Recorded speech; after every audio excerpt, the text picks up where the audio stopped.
Vaughn woke up in the cargo hold of a Skrizzit slaver ship. Skrizzits were pests, vermin, usually up to no good, but normally not enough of an annoyance to worry about. Until now. Vaughn was a redneck, a group of humans that had left Earth for freedom and adventure. On Earth, everything was quiet, complacent, uniform. You spent your life being told what to do, what to think, what was real, what your values were, what your value was, how to walk, how to talk, how to dress, and even how to sit. Everything was media and pills. Pills to wake up, pills to go to sleep. Pills to hype you up when depressed. Pills to calm you down when you were anxious. Media told you what and who were important.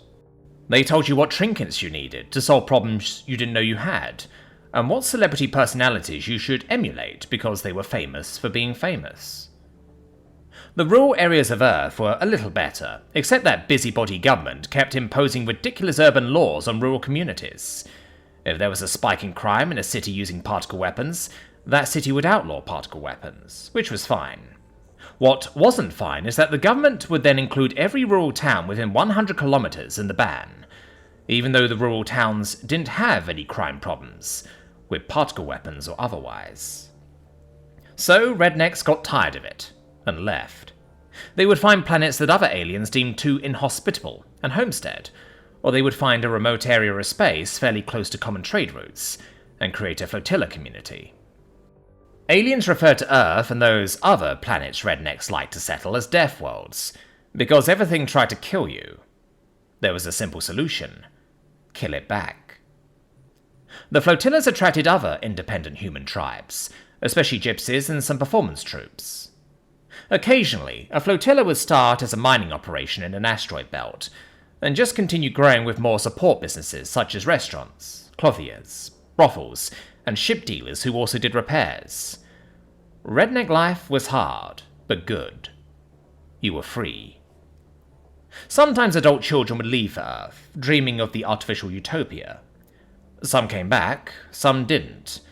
Sometimes Earthers would join, especially families that didn't like ideologies being taught in public school, or veterans, or the poor, that realized the system was rigged to keep them dependent and in their place. They were all welcome. The only ones who weren't welcome were the ones who didn't like how Earth was, but when they got to redneck territory, they tried to turn it into Earth. If you want shit to be like Earth so damn bad, go the fuck back. But back to the problem at hand, being cargo on a Skrizzit slave ship. Vaughn looked around and was surprised, then angered by what he saw.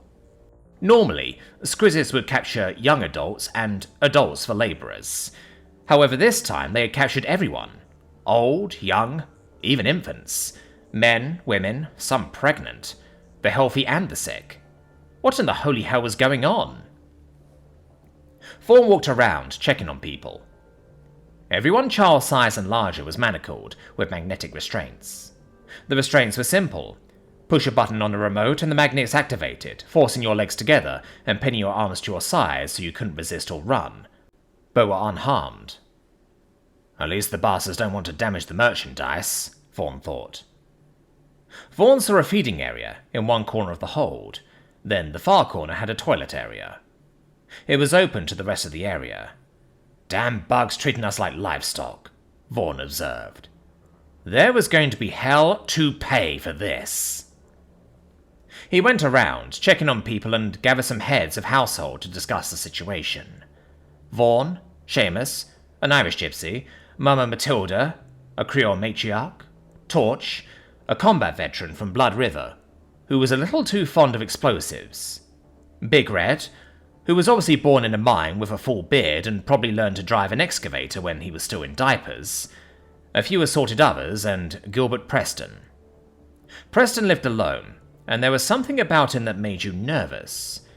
He was quiet and kept to himself. Lots of animals didn't like him. People sometimes speculated that he was a serial killer in hiding. Torch would occasionally remark when he was drunk that he kept a special present for Preston, just in case. They discussed the situation.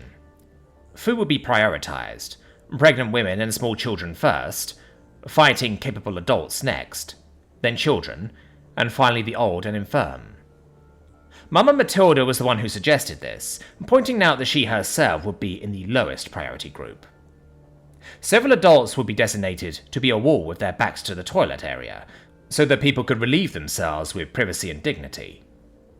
Big Red had suggested that because keeping an internal order among the people would prevent panic and some very stupid decisions. Preston remained silent the whole time. Finally, at the end, Vaughn asked, "Preston, you got anything?" Preston sighed, took off his glasses, cleaned them with the edge of his shirt, then put them back on and spoke. "You're not going to like this. The Skrizzits captured us for more than just labor, or even breeding stock. They have a bloodthirsty religion that involves ritual sacrifice. That's why they were so indiscriminate in who they captured." The gathering was stunned. Then one started to protest. "What in the Vaughn quickly silenced him. "Keep your voice down. Are you trying to start a panic?" Big Red spoke up. "Then we gotta do something and fast. I'll be damned if I'm letting some damn bug gut me like a pig. If they try it, I swear I'm taking a dozen of the sons of bitches with me." Vaughn quieted the group and pointed to Preston. "Is there anything else you can tell us?"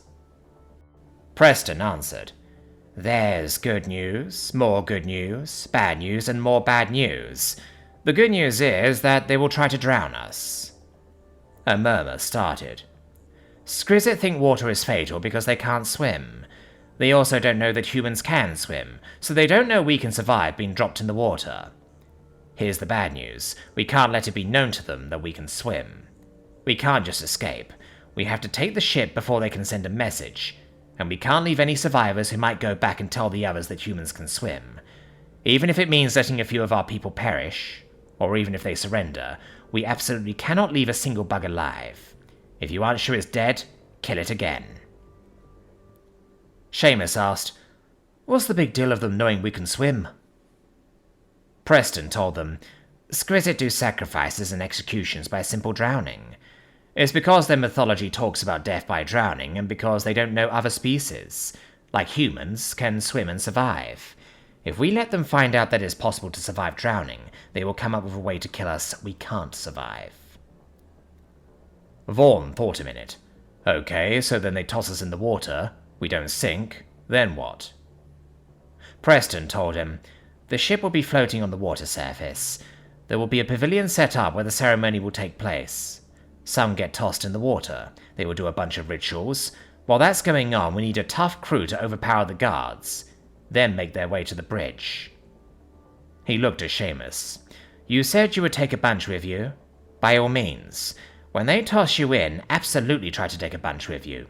Same for everyone else. Do whatever it takes to kill every last one. Once we take the ship, we will jettison all the crew in the water. Living, dead, and in between. No exceptions." The group looked back and forth between Vaughn and Preston, appreciatively. Big Red asked sarcastically, "Anything else we gotta worry about?" Vaughn looked at Preston, who nodded. "Yes." He pointed at his own chest.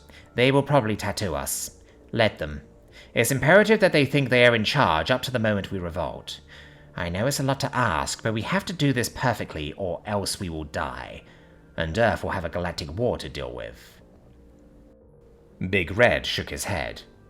"That seems kinda far-fetched, that the bugs would start a whole-ass war." Preston looked at him steadily. "If we screw this up and leave survivors or let a message get out, it will set off a chain reaction." Mama Matilda asked, "How do you know so much about this?" Preston shrugged. "That's not important." Torch crossed his arms and planted his feet. "I think we have a right to know. Why should we listen to you?" Preston looked him dead in the eyes with the classic 5,000-meter stare. His face had a flat, soulless look, and something about his body posture seemed completely menacing. His voice was cold. "You have more important things to worry about." Something about Preston just made Torch's skin crawl at that moment, and the others grew very uncomfortable, even unconsciously leaning or taking a step away from Preston. Vaughn decided that was sufficient for whatever. Okay, everyone, go back to your people. I'll let you decide who to tell and what to say. You heard the same thing I did. We need a crew to take the bridge, and everyone else needs to swim or help others to swim. As the group dispersed, Vaughn looked at Preston.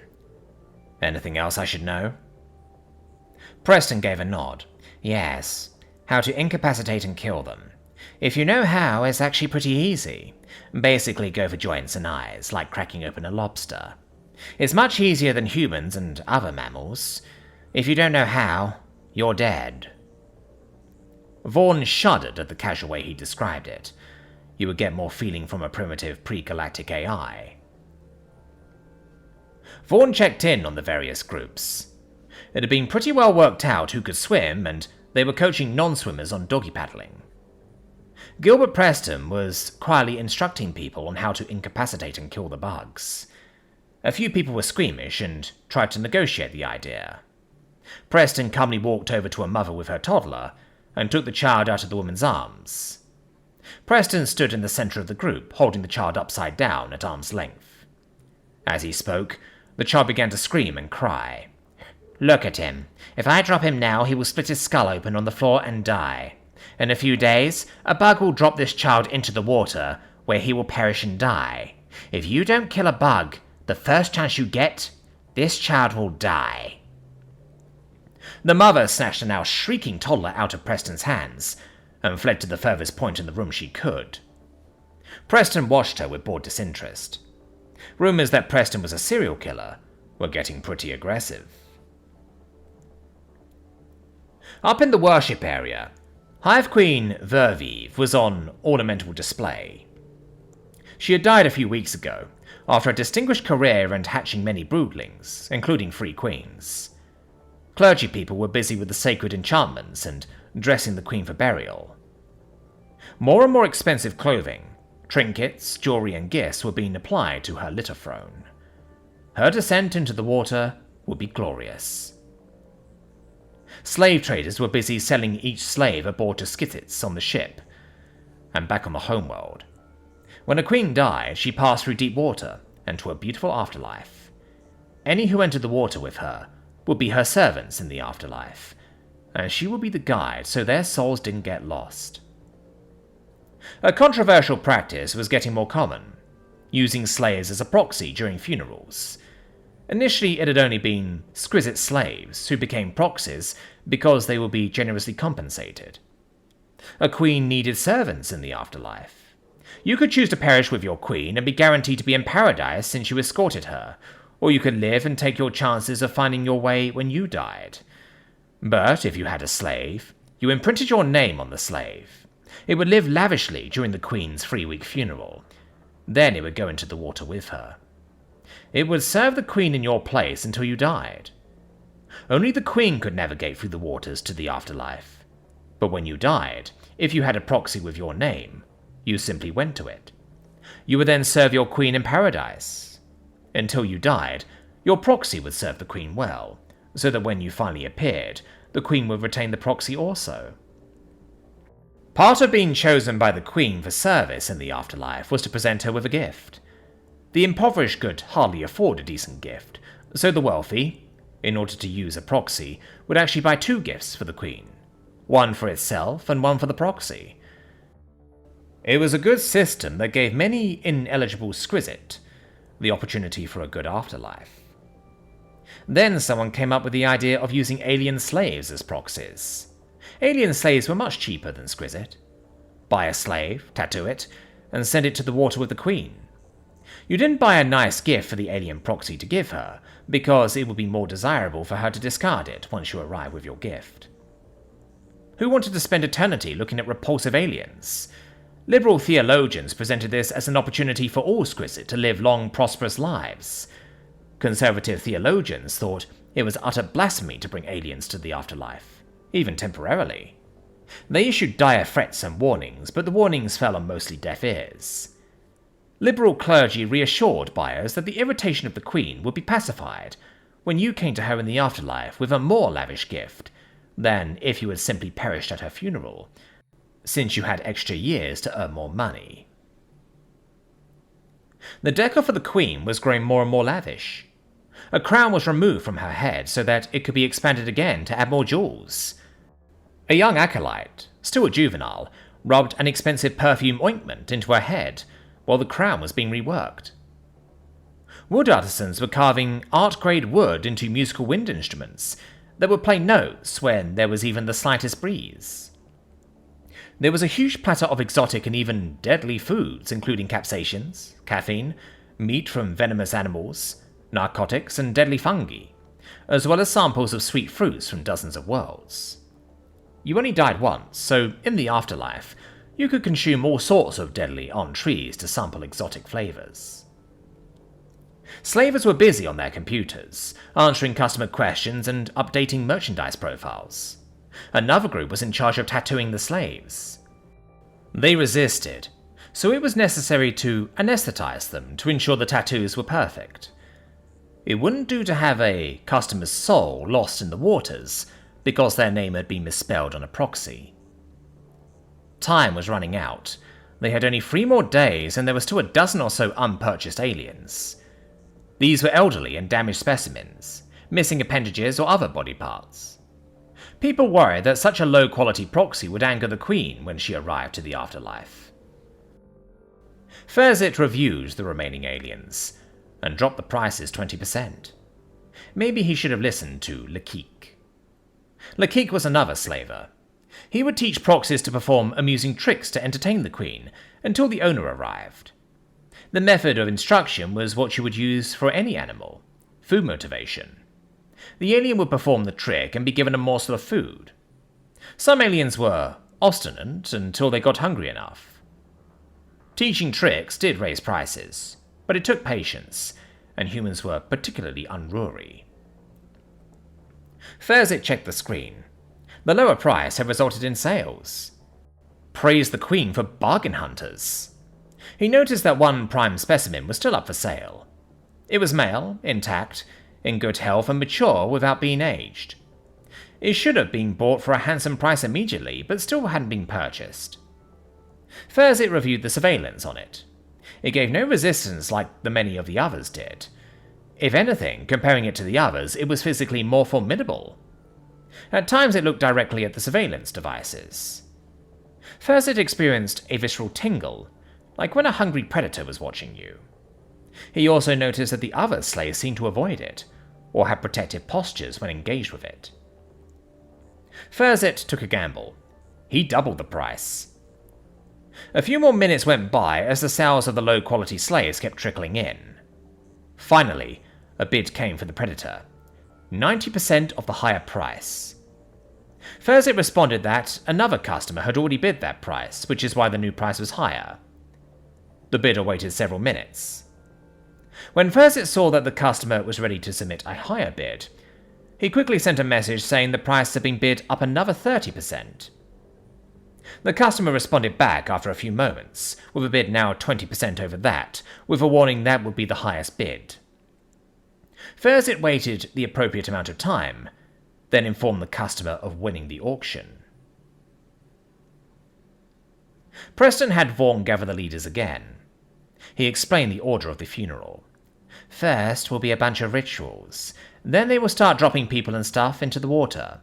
The first group will be some bugs and some of us. Those need to be strong swimmers who can swim underwater.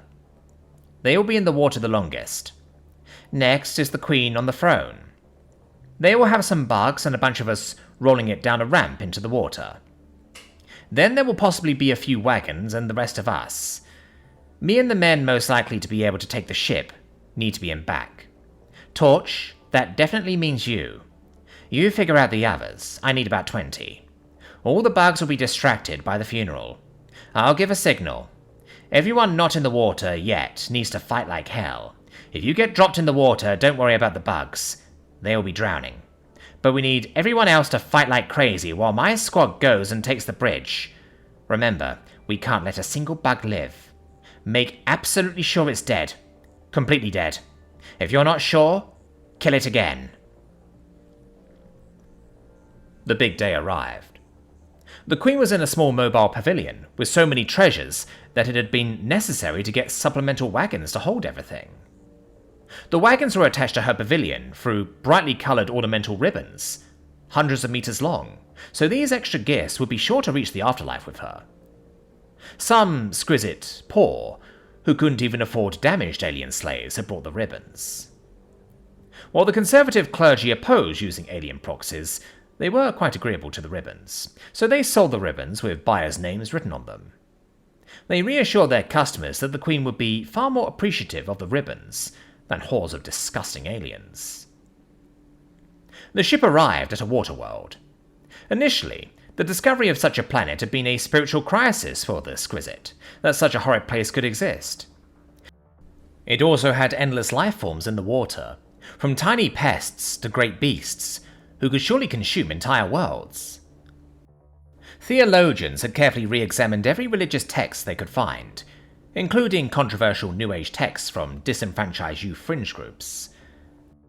They concluded, when the first Queen had birthed the universe, she knew that one day her children would be travelling the stars, so she had created these water worlds, so the blessed afterlife would always be easily accessible. It was like installing extra doors in a home, so you could admit more guests.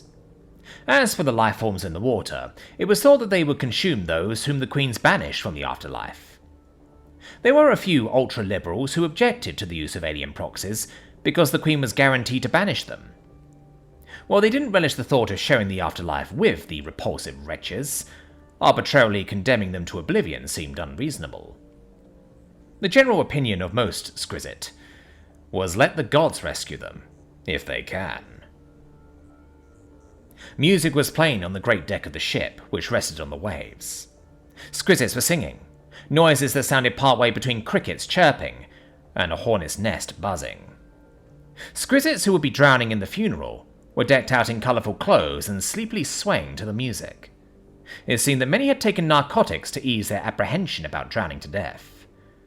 Skrizzits held up colourful banners and flags, even some with ribbons.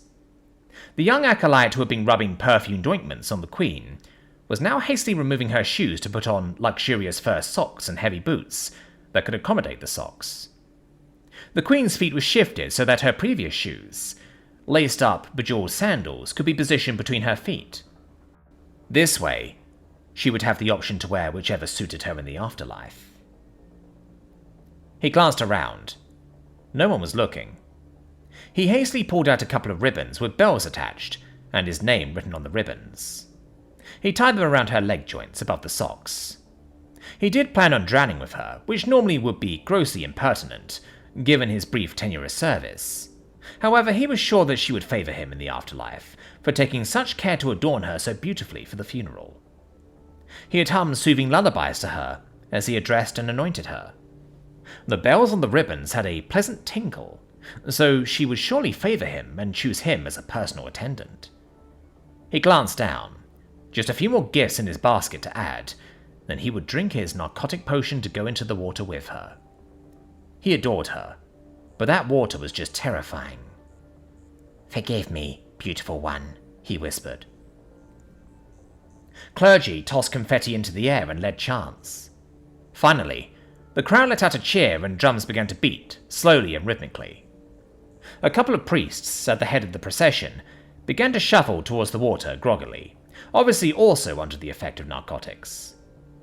The Skrizzits in the procession scooted towards the water after the priests. The humans with them were being prodded with some sort of cattle prod type sticks. They sharpened points that delivered painful electrical charges. The intent was clear: make the humans go into the water with a minimum amount of harm. Most of the humans resisted. A few did not, such as a pregnant woman. She had asked earlier about what would happen. She was afraid that the electric shocks would harm the baby, so she had flatly stated she wouldn't risk resisting. Most had nodded sympathetically, but Preston told her flatly, "That's no guarantee you'll be safe. The bugs won't spare you or your child because you cooperated. Their only goal is to make sure you drown as part of their religion. Fighting back is a risk.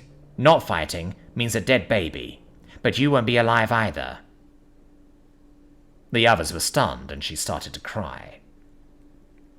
Preston, Torch, and a handful of others with solid fighting skills were at the rear of the procession, surrounded by guards. As the mayhem in front started, all the humans who could swim were following a very simple plan. Charge the bugs and knock them into the water. Go with them as needed, then try to come back up the ramp. The men and a couple women began attacking the bugs, disabling them as they had been instructed. There were sickening crunches and bug screams, with yellow bug blood splattering the humans. The procession kept slowly moving forward. The young Skrizzit acolyte was horrified as slaves started stealing some of the Queen's precious gifts to use as weapons. He clung to her throne, groggily trying to defend her treasures. As the throne slid off the ramp and into the water, he clung to her, desperately, singing a lullaby through sobs. The humans in the front of the procession had discovered how easy it was to defeat bugs by knocking them into the water. They would splash feebly for a minute, then sink and drown. It helped that many of them had been drugged to relieve the anxiety of drowning. Initially, the pregnant woman hadn't resisted, until she got hit by a bug stick. She held her stomach protectively, and tried running down the ramp to the water, but tripped running into a drugged bug, and she got zapped again. At that point, she became Mama Bear. She shouted, enraged, then charged the bug who had zapped her. Her considerable girth gave her momentum, which enabled her to crash into him, even though he zapped her a third time. She viciously assaulted him, flailing and punching him in his multiple giant bug eyes. He tried protecting his face with the zap stick, and she yanked it out of his grasp and started beating him with it. She finally stopped when his head was a bloody yellow pulp. Then she shoved him over the side into the water. Then she started using the stick to beat other bugs that were fighting with other humans. Occasionally she would get zapped again, which seemed to enrage her even further. Preston and the others overpowered the guards. Then the adrenaline rush. A few of the humans saw something quite disturbing. Not only was Preston monstrously strong and had obvious martial arts skills, but he seemed to take pleasure in the gore and killing. He was quickly covered in yellow blood. He had actually torn a forearm from a bug and was using it as an improvised weapon. There was a protective elbow spike at the end of the forearm, which he used to stab bugs in the eyes. Several times he had a smile of grim satisfaction. Seamus thought to himself, "We will need to do something about him when this is over." Torture snuck off to find anything he could to blow up. He had been given orders: cause as much mayhem as possible, indiscriminately. Vaughn had told him to avoid human casualties. Preston had told him later that he could be completely indiscriminate, because any surviving bugs would result in far more devastating retaliation. His one restriction? Disable the communications, but not destroy it. When the fight was over, they would need to call for rescue. Torch went gleefully through the ship, causing as much damage as he could, quickly, as he made his way to structures that looked like communication antennas. The Skrizzit priests were shouting angrily at the humans, other Skrizzit, and each other. The conservative priest was shouting that this debacle was the punishment for the blasphemy of involving aliens in a sacred ritual. The liberal priest was shouting at the slavers for not keeping the humans subdued. Many Skrizzit were screaming in terror as they realized that humans were some sort of unholy monsters that had the ability to walk through water and were impervious to drowning. More Skrizzit started panicking, adding to the chaos. Preston and the others in his group quickly made their way to the bridge. As the humans assaulted the bugs, the women hung back, giving every bug a coup de grace, making sure everything was really dead. It was becoming a pretty gory business. At the bridge, the captain had turned on a translator. He had asked in frightened tones, "How is this possible? How do you survive the water?" Before Preston could reply, one of the men burst out, "We're humans! Death Riders, bitch! Our planet is 2/3 water! We swim!" The bug captain quickly pushed a button on a console, just a fraction faster than Preston could get to him. Preston repeatedly smashed his head on the side of the console, while the other humans killed the remaining bugs. They were ready to celebrate victory until Preston grabbed the human who had spoken out and started beating him savagely. The others pulled Preston off, now splattered yellow and red, with both kinds of blood. Vaughn shouted, "What the hell?" Preston panted angrily. "That idiot just might have started a war. That button the captain used was to launch a black box. Now the bugs will know what happened. Any humans who die at this point will be his fault. Preston kicked and stomped at the bloody man's feet as the others tried to restrain him. The humans successfully captured the ship after finally apprehending Torch. It seemed that he was thoroughly enjoying the chance to create unrestricted mayhem. When they finally caught him, he was grinning from ear to ear for days. "It's like everything I ever wanted for all my birthdays ever." The communications array was repaired, and distress signals sent out. Fortunately, several flotilla members had been independent freight haulers, so they knew several transponder codes. Some bugs were found in various hiding spots on the ship. They were taken to the slave hold. There were some arguments about what to do with them, since they surrendered. The argument was settled by a blast. The pregnant woman had lost her baby because of the zapsticks. She managed to find a few of Torch's undetonated improvised bombs and some containers of caustic chemicals. She had even taken a translator with her. "You wanted to drown with your queen in bug heaven? Now you are going to human hell, where we burn!" Nothing in the room survived. A fuel rat ship received their message and came to rescue a few dozen survivors and leave food for the rest.